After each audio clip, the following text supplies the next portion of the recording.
কাচের জারে viral water candle বানানোর জন্য প্রস্তুতি নিচ্ছি আর ভাবছি এই পর্যন্ত ভাইরাল কোনো হ্যাকই আমি প্রথমবারে চেষ্টা করে সফল হতে পারিনি। আজকে পারবো। আসসালামু আলাইকুম, কেমন আছেন সবাই? আশা করি অনেক অনেক ভালো আছেন। আমিও আলহামদুলিল্লাহ বেশ ভালো আছি। সফল হতে পেরেছি কিনা সেটা তো লাস্টে অবশ্যই দেখতে পারবেন, কিন্তু এই কাজটি করার সময় মোস্ট স্যাটিসফাইং পার্ট ছিল একটি নয় অনেকগুলি। প্রথমেই পানির সাথে জড়ি মেশানো। একটি কাচের জারে কয়েক কালারের জড়ি দিয়ে তার ভিতরে আমি যখন পানি দিয়েছি সেটি মিক্সড করার সময় খুবই ভালো লাগছিল। তারপরে দ্বিতীয় অংশ এটি, তখন মোম গলিয়ে তার ভিতরেও কিছুটা জড়ি দিয়েছিলাম, সত্যি অনেক সুন্দর লাগছিল।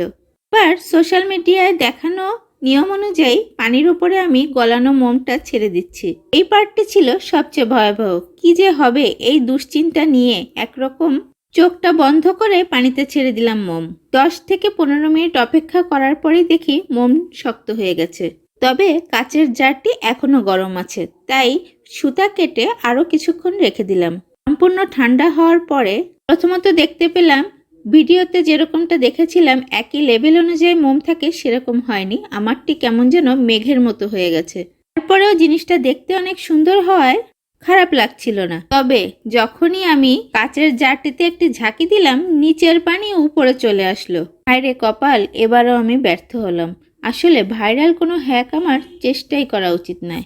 তবে আমিও ছাড়বার পাত্র নই। মোমের চেরি ফুলের মতো এই ভাইরাল ওয়াটার ক্যান্ডেলও আমি বানিয়েই ছাড়বো। তবে আমার পানির নিচে মেঘ আর মেঘের নিচে পানি এই থিমের ক্যান্ডেলটা কিন্তু একদম মন্দ হয়নি। তাছাড়া ক্যান্ডেল তো জ্বলছে, তাই না? কি বলেন আপনারা?